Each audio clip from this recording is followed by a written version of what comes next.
Love what you hear? Be sure to check us out on Patreon at patreon.com/finishthefight for exclusive episodes, insights, and even our D&D adventure. If you're an athlete, you know the greatest motivator of all is the fear of letting your teammates down. After all, a team is only as good as its weakest link. So you owe it to those wearing the same jersey as you to be your best every time you step on the field. That's why there's no vape in team.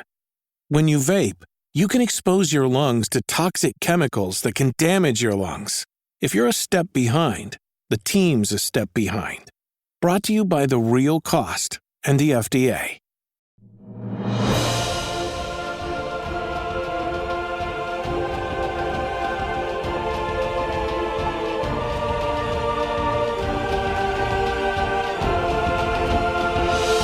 Welcome back to Finish the Fight, a gaming podcast. Where we produce and develop the highest quality gaming research in podcast form. I'm your host, Alex Kendall. And I'm your host, Derek Baker. And today we have another slightly bite-sized, more like Big Mac size, but like you take a bite out of it and it's less. Everyone knows exactly what I mean by that. And by this time, I actually do know exactly what you mean. It's like that's a little bit of a bigger burger, but it's not quite the big burger. Exactly. It's a little bit more than usual, but not terribly much. It'll make sense at the end of this episode when you see the time. But for now, we're going to be talking about a really fun game that was my travel game on the Switch for a while. It's on a bunch of different platforms, but that's kind of where I was playing it. And we're going to be talking about the Metroidvania style game, Dead Cells. And this game fits perfectly, I think, within that concept. I love Nintendo Switch games on the road, but they really need to hit a certain point for me to feel comfortable. Something that you could pick up and put down. It's not something you get too invested in when you're out and about. Maybe you're in the car, you're on the train, you're on the bus, you're just chilling in between classes or on your way to work, whatever it is you're doing on your lunch break. You want something that you can just kind of hop into, play for a while, then take a break and not have to think too much about it. I think Dead Cells hits that perfectly.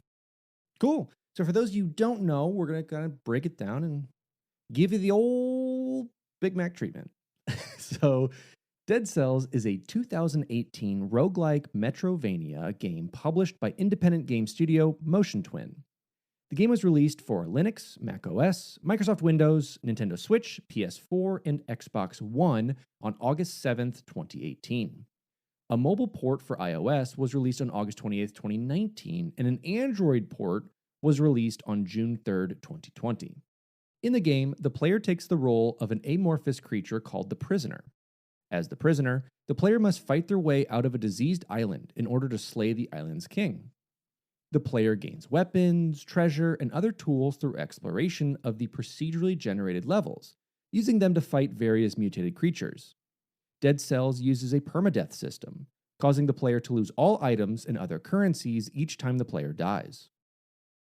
Production of Dead Cells began after Motion Twin planned development for a follow-up to their previous browser game, Die Tonight.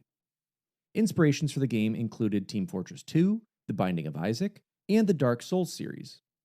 After release, Motion Twin supported the game with several updates and expansions. The game received positive reviews from critics, who praised its combat style and level design, with specific praise being directed towards the randomized levels and weapons. By March 2021, the game had sold 5 million copies. So let's talk a little bit about the studio. Of course, we're talking about Motion Twin. The company, although known to the public for its browser games in Flash, is at the origin of various tools and programming languages which it uses for its own developments and which it makes available under a free license.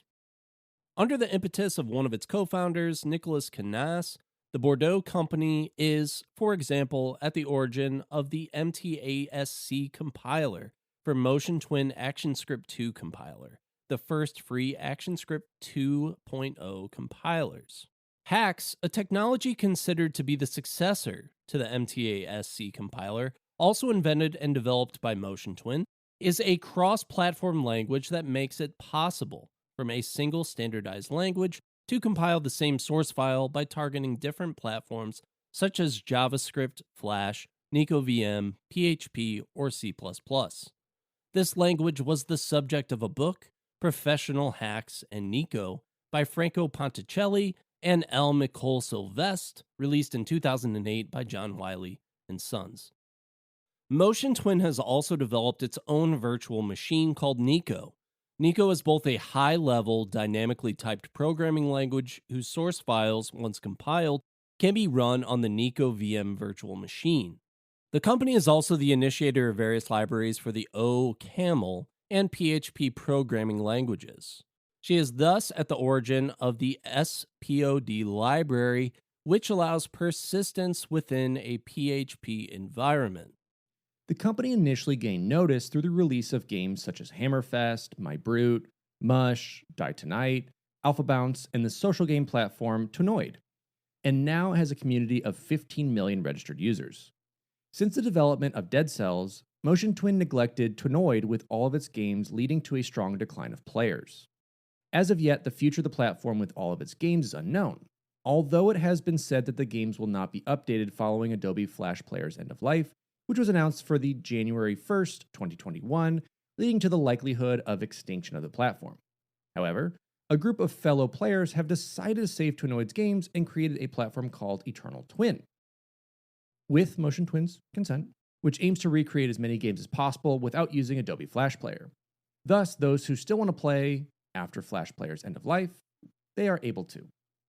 All games developed by Motion Twin, with the exception of Dead Cells, can be accessed and played for free, with some games including a premium option, subscription items, which creates revenue for the company.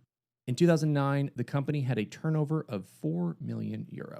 So, overall, this to say, this company started out as kind of a Flash game maker, making a couple different proprietary languages, to eventually putting out hey, let's try to do a full release outside of Flash into platforms, and has done really well with it. Dead Cells developer Motion Twin had been developing games for the browser and mobile gaming market since 2001. The studio found that competition in the mobile market required more investment to make profitable games and decided to switch focus to develop what they considered their passion project. A game that was something hardcore, ultra niche, with pixel art and ridiculous difficulty, that they thought would be a potential risk for gaining player interest. Initially, Motion Twin had set out to make a follow-up to their browser game Die Tonight, which was a cooperative tower defense game for up to 40 players released in 2008. For most of the game, players could work together to form defenses around a town, and then during the game's night phase, wait to see if the town survived waves of attacks by zombies.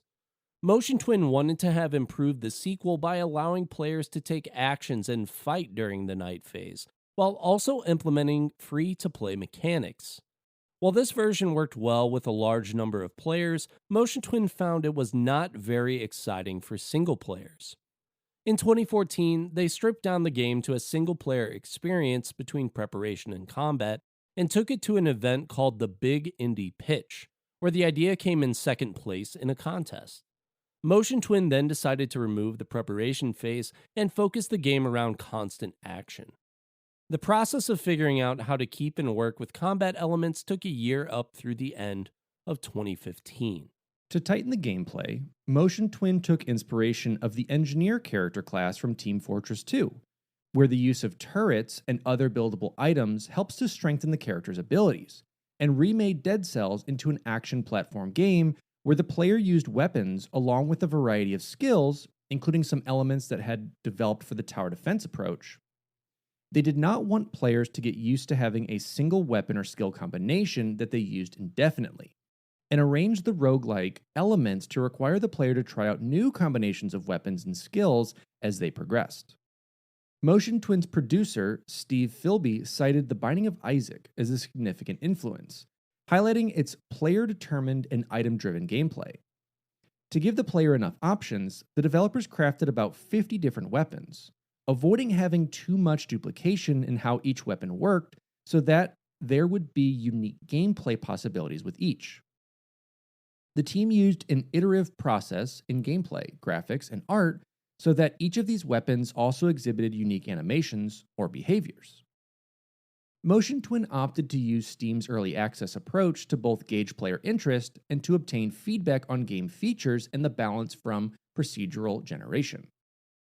The team feared the stigma around indie games at the time, fueled by industry speculation of an indie-pocalypse, where too many indie games would have caused a collapse of the video game market around 2015, an event which never occurred.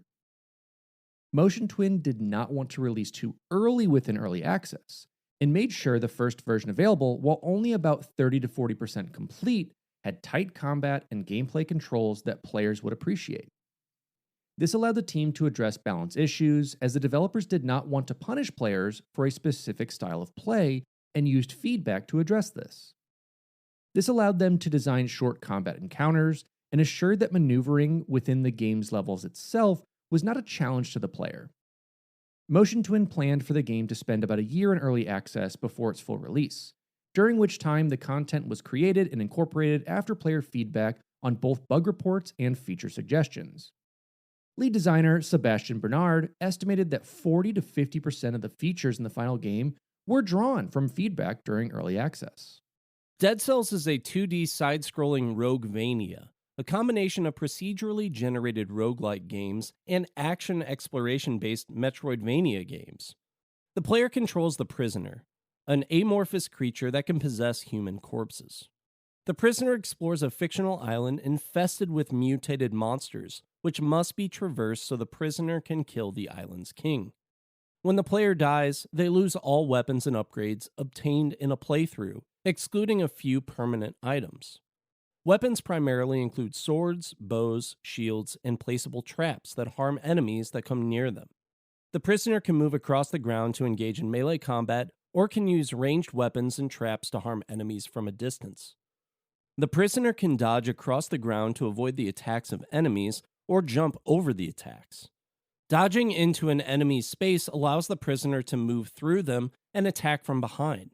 When falling from a height, the Prisoner can slam into the ground, allowing them to hit enemies and stun them, or allow the Prisoner to fall from heights without getting stunned themselves. The game's combat is comparable to the Dark Souls series, with difficult enemies possessing certain behaviors the player can learn, and where frequent player character death is a fundamental part of the game. As they explore a series of dungeon levels and fight the creatures within, the players can collect an in-game currency called cells from defeated enemies. Cells can be used to purchase permanent items such as potions that restore hit points or additional weapons that may be randomly obtained during a playthrough. These cells must be spent at the end of a dungeon section. If the player dies before then, they lose all collected cells. Blueprints can be collected from inside dungeons, which must be taken out of the dungeon to be collected. Collecting blueprints allows for more weapons and items to be purchased from shops. Levels are procedurally generated by the merging of pre-designed sections in a random configuration, creating dungeons with many different placements of enemies and items.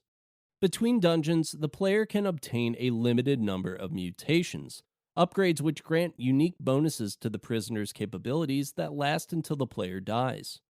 The player can reforge weapons during this time, giving the reforged weapons new effects during combat. Inside the dungeons, the player can find hidden power scrolls, which increase the Prisoner's hit points and increase the damage of weapons depending upon the tool's classification of brutality, tactics, or survival. The player can also find multiple permanent upgrades called runes, which allow for new methods of travel in the game's levels. Runes can be obtained by defeating powerful elite enemies, which are located inside the game's levels. Each upgrade requires the previous rune in order to obtain the next one. Now, we talked about a little bit, but the overall premise of the game is taking place on an unnamed island, and you, as the player character, are the Prisoner, a gelatinous creature capable of possessing dead bodies located in the depths of the island. While the head of the Prisoner is immortal, the bodies it possesses are not, and dying will force the head to return back to the Prisoner's quarters to find another corpse. The Prisoner is mute, limiting their interactions with NPCs to a series of bodily motions that they display. The player is also occasionally shown the thoughts of the Prisoner through dialogue boxes. And as far as the story, the Prisoner awakens in the depths of the island's prison, suffering from amnesia. A soldier encounters the Prisoner and mentions that they can no longer die. The prisoner then tries to escape the prison, but their head is forced back to the depths as soon as its body is destroyed. Between subsequent escape attempts, the prisoner learns the island was once a mighty kingdom that fell when a plague known as the Malaise transformed most of the kingdom's citizens into mutated monsters. After escaping the prisoner's quarters, the prisoner decides to kill the island's reclusive king, believing that his death will allow the prisoner to escape the island. While leaving the quarters, the prisoner meets with the Collector, a hooded figure that trades cells in exchange for items and weaponry. After fighting through the island's malaise-infected locales, the prisoner reaches the king's throne room and succeeds in slaying the comatose king.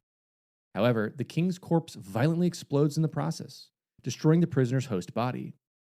The prisoner's head crawls out from the burning fragments of the destroyed throne. It tries to escape the island by exiting through a fountain's drain. The drain instead leads back to the prisoner's quarters, where the resurrected prisoner ponders the consequences of the king's death.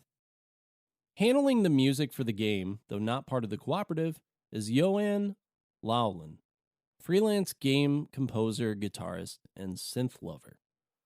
Laulen's musical awakening mainly seems to have happened in his mid-teenage years. Quote, I started music in high school, when I first had a music making and guitar setup. I played in bands with friends, etc., but had forgotten how to read sheet music since I was a child.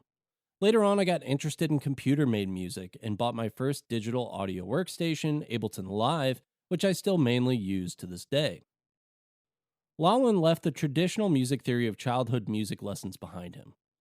Quote, when I make music, it's more of a spiritual thing. I just try to translate a feeling I have. That's not to say that his approach, currently based on the in-the-box digital instruments for time and budget reasons, is unstudied. Quote, I find it fun to listen to classical music and recreate various types of orchestration and patterns. A favorite composer of his is Igor Stravinsky, particularly the famous La Secret des Printemps, aka The Rite of Spring. If you've ever seen Disney Fantasia, it's the one with the dinosaurs. With, quote, I'm particularly fond of his rhythmic work, and I love it when there's a lot of brass. It's really powerful. Another favorite is Czech composer Antonín Dvořák, especially the powerful and melodic fourth movement of his Ninth Symphony, The New World. When it comes to getting into video games, Laulen recalls, for me, working on video games started in 2012 during my first game jam, which was with Matthew Looping Kaptegel, who would go on to co-develop Dead Cells. I was introduced to Motion Twin in 2014, when I took part in another game jam, Laudum Dare 30, with Thomas Cardis Vasseur, one of the graphic designers of the company. Our game, Schrödinghost, ended up quite high in the rankings, so he asked me to make some music and sound for a different project, Dead Cells. One of the main instruments used on the Dead Cells soundtrack is the guitar, something Laulen had established when he first worked on it back in 2014 by using his six-string for absolutely everything, including bass and percussions. Later on, he changed tack slightly. Quote, it's mostly a melodic approach on the guitar, rather than big chords, more folkish. For time's sake, I mostly use plugins as well, so I was working on refining a more specific sound than a straightforward guitar sound, and that's why there's some mandolin mixed in there. I would have loved to record more live guitar as well as other instruments, but it was a tight window of time between when I rejoined the project and the early access launch 5 months later. I had to produce a lot of tracks and do all the sound design as well, so one of the main things I had to put aside was the use of live instruments. Now, the early access period was launched on May 10th, 2017, with support for Microsoft Windows, and was released on macOS and Linux versions in early access on June 26, 2018. In November 2017, the game was released on GOG.com as part of their drive to provide an alternate way to purchase games that are in development.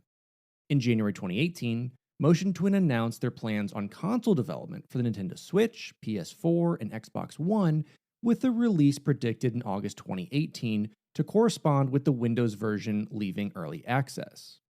Motion Twin does not anticipate creating a sequel, and instead focuses on adding a robust modding system for the personal computer versions to allow players to expand the game following release. Dead Cells was released on August 7th, 2018 for PC, Xbox One, PS4, and Nintendo Switch. Retail editions available for purchase were released in August 2018.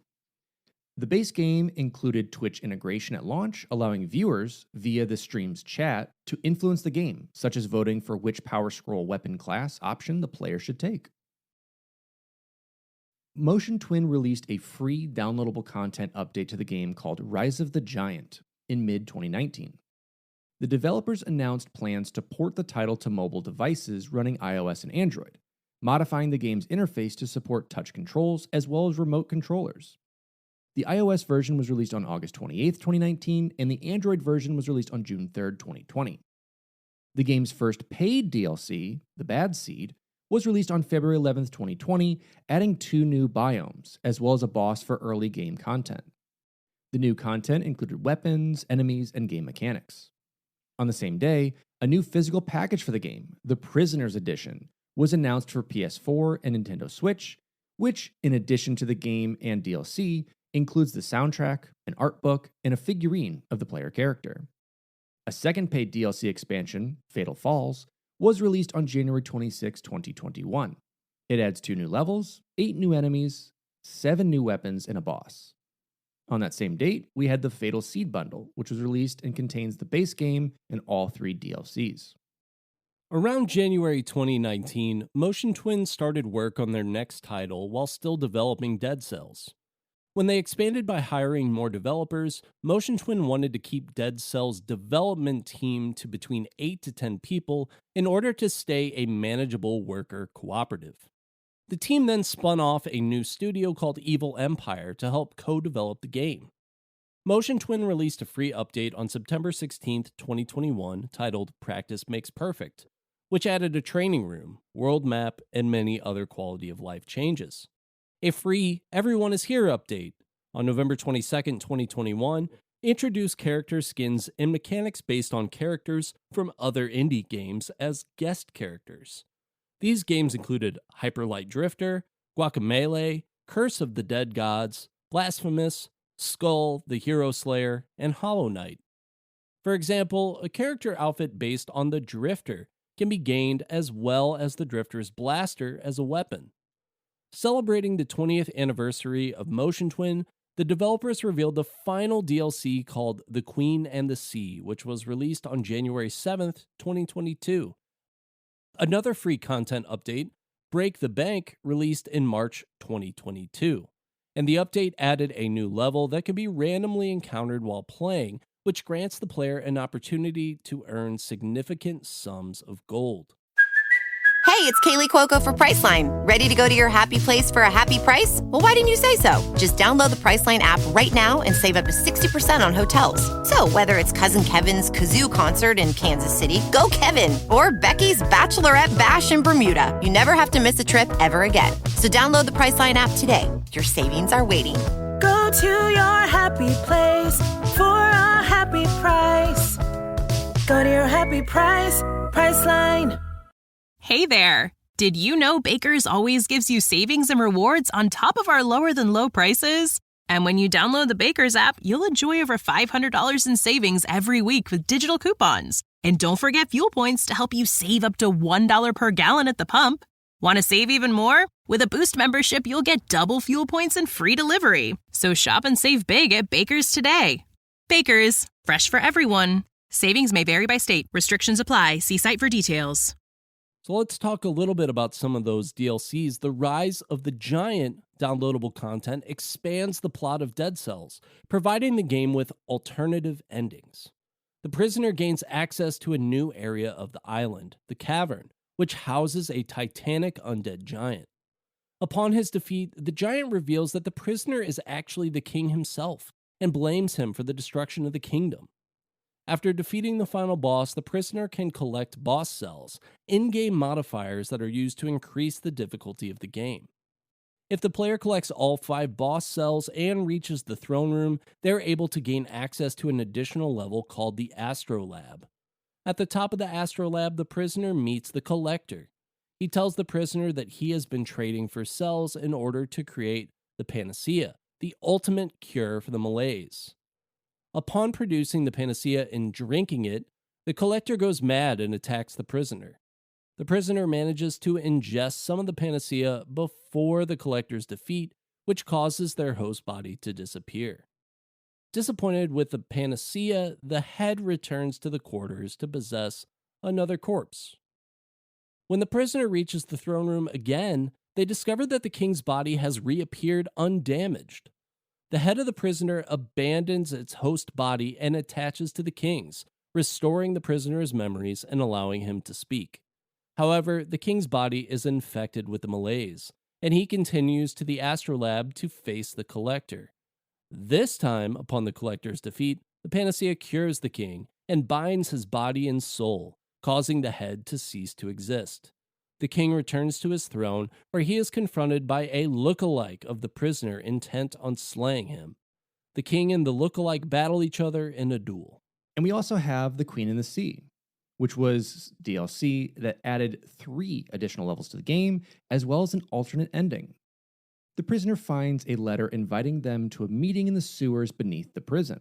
When the prisoner arrives, they meet an aquatic creature called the Fisherman, who offers them a way to escape the island through the kingdom's lighthouse. After the prisoner finds the lighthouse key and meets the fisherman again at the king's castle, the latter uses his boat to take the prisoner to the lighthouse. Inside, the prisoner accidentally knocks over a flaming chandelier, alerting 3 hostile warriors named Calliope, Eutrope, and Cleo. The 3 chase the prisoner to the top of the now burning lighthouse, where the prisoner defeats them in combat. The prisoner enters the upper chambers of the lighthouse to light its beacon, but the island's queen reveals herself and challenges them to a duel. The prisoner defeats the queen before throwing her off the lighthouse's balcony, causing a catastrophic explosion that activates the structure's beacon. The prisoner uses the beacon to attract a ship passing by the island. And now, as far as the total reception, about a year from its early access release, Dead Cells sold over 730,000 units and exceeded 850,000 units just prior to its full release.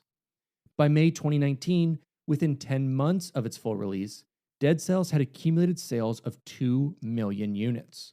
And in March 2021, Dead Cells had sold 5 million copies during the announcement of their last DLC. Dead Cells received positive reviews from critics. The Xbox One version received universal acclaim, and the PS4, PC, Nintendo Switch, and iOS versions received generally favorable reviews, according to review aggregator website Metacritic. Brandon Tyrell of IGN praised the game for its engaging gameplay premise and randomized layout, declaring, "The placement and order of its levels are Dead Cells' skeletal frame, but the ever-changing layouts and enemy and item placements are the blood that pumps through its heart."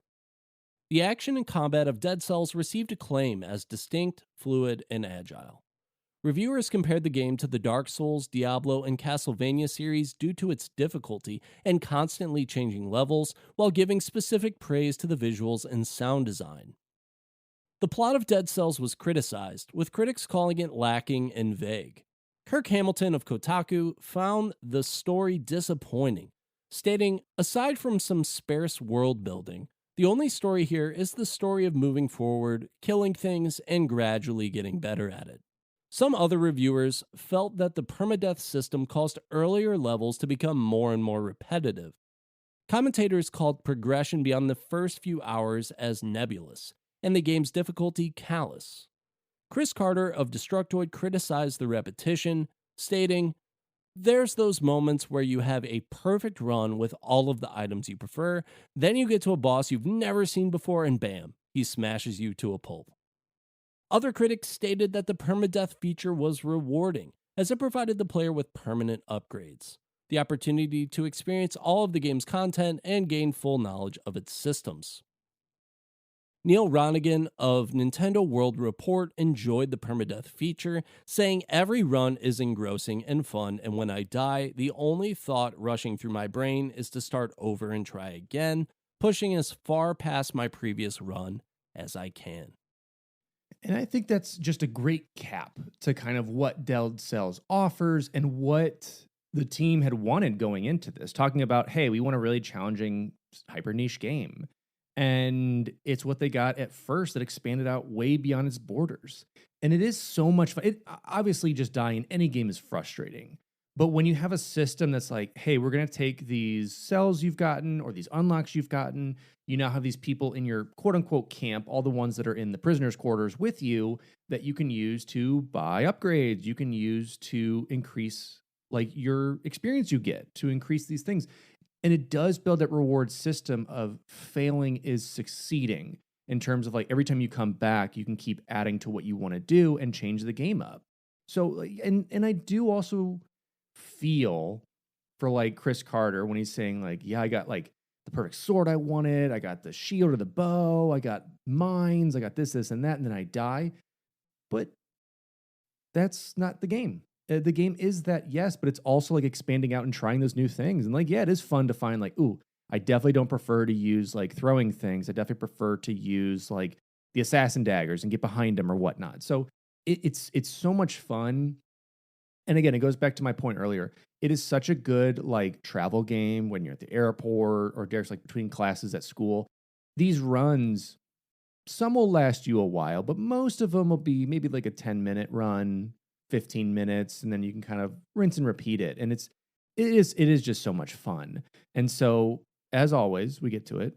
Derek, let the people know, why did we choose this game and what do you think of it? Well, I think the difficulty is definitely the highlight of this game, you know, and when they make that comparison to Dark Souls, 100% dead on. And I think you're right. There has to be like some sort of mentality difference when you're going to try and enjoy a game like this. You can't go into it and say, well, this game sucks because when I die, I lose all this stuff that I was doing. Like, that's the point of the game.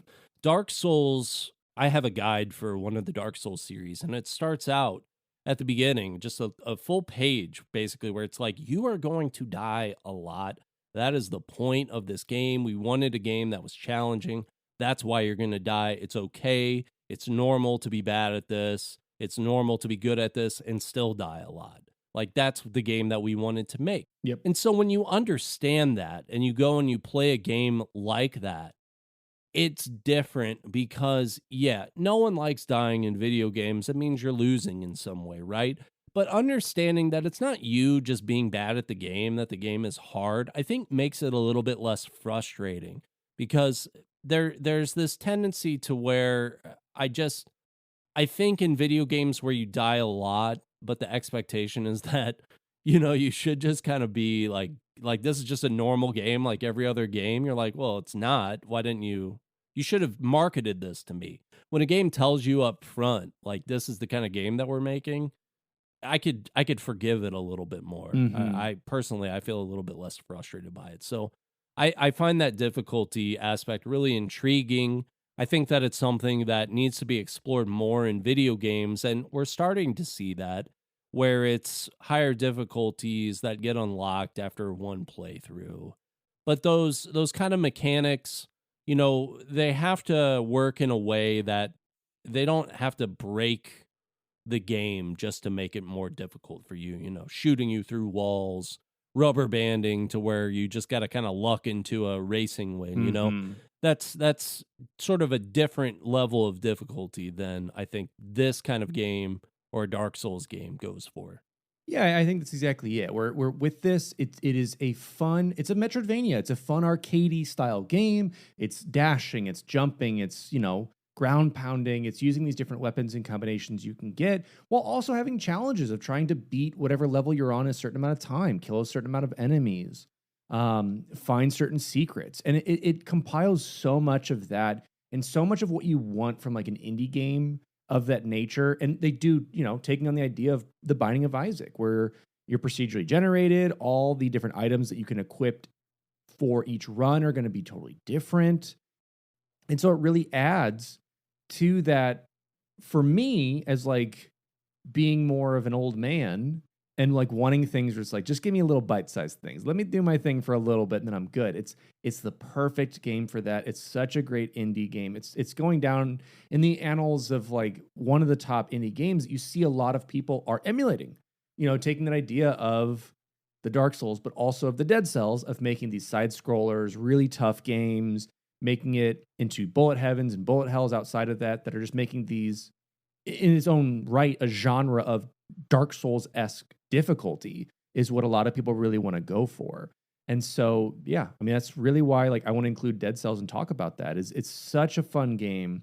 It's taken, I don't know created, but it's taken a lot of cool elements from many different games and has made it their own in such a way that makes it so much fun and still has the Dark Soulsian way of telling a story where it's like, yeah, there is stuff happening.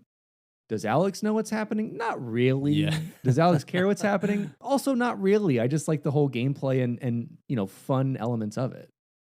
Well, and this game, I think, is a great modern answer to the old school side scrollers, where so much of those old school ones was memorization and difficulty because of some of those things that I mentioned, where it's just like the game's mechanics are maybe a little wonky, and you just got to kind of like work into it. A game like Battletoads, for instance, where you just got to kind of be ready for the stuff that's going to jump in off screen and hit you, like that's coming, so you're ready for it. A game like this, where it's procedurally generated, you don't really have that benefit.